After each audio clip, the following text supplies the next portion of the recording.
Hello, friends, and welcome back to Time Mechanic.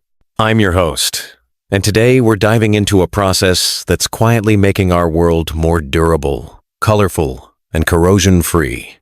Anodizing.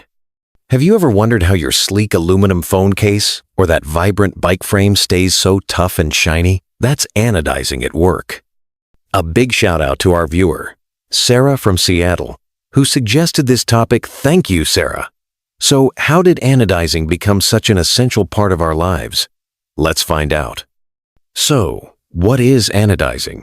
At its core, it's an electrochemical process that coats metals like aluminum with a tough, protective layer of oxide. Think of it like giving aluminum a superhero shield. It doesn't just sit on the surface like paint, but becomes part of the metal itself. This shield makes aluminum stronger, more resistant to scratches and corrosion, and even lets it take on vibrant colors. You'll find anodized aluminum in everyday things: your smartphone, kitchen cookware, airplane parts, and even architectural panels on buildings. It's durable, lightweight, and downright pretty. Let's break down how anodizing works. It's like a science experiment with a touch of magic. The process happens in three main steps: preparation, anodizing, and sealing. Step 1. Preparation. First, the aluminum piece is cleaned to remove dirt, grease, or anything that might mess with the process.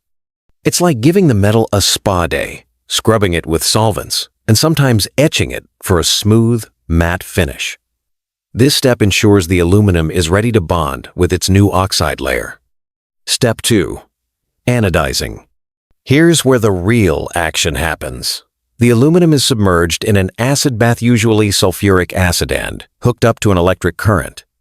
The aluminum acts as the anode, hence anodizing, and the electricity triggers a reaction. Oxygen atoms bond with the aluminum surface, forming a thick layer of aluminum oxide. This layer can be super thin for decorative pieces or thick and tough for industrial parts, ranging from 0.5 to 150 micrometers. It's like growing a crystal armor that's part of the metal itself.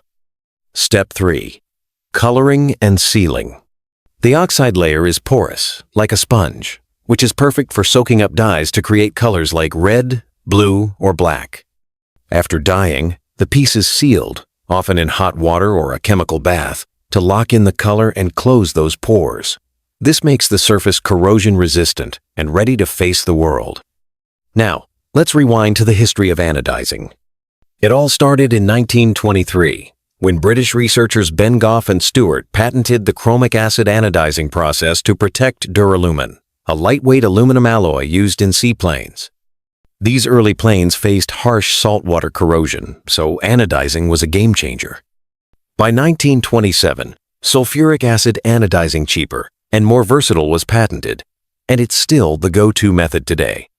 Fun fact: anodized aluminum was used in the NASA space station's trusses and handrails, proving it's tough enough for outer space.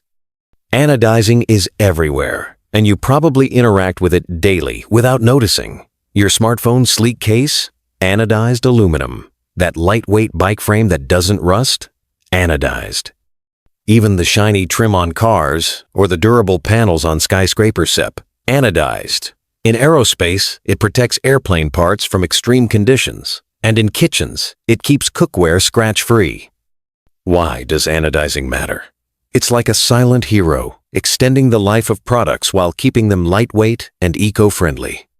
Unlike paint, it doesn't chip or peel, and the process produces minimal hazardous waste, making it greener than many coatings. Plus, it lets designers add vibrant, UV-resistant colors that don't fade. Next time you pick up your phone or ride your bike, take a moment to appreciate anodizing's invisible shield. It's proof that small processes can make a big impact.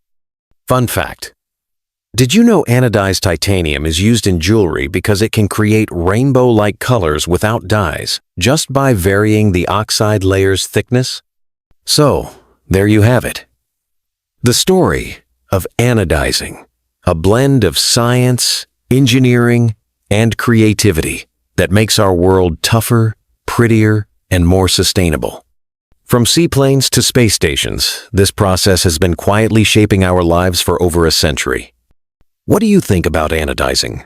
Got a favorite anodized product or a topic you want us to cover next? Drop it in the comments below. We love hearing from you. If you enjoyed this dive into the world of everyday tech, give us a like, hit that subscribe button, and ring the bell for more stories about the simple things that make life amazing. Small things like anodizing are quietly shaping our world. Let's keep exploring them together. Until next time, stay curious.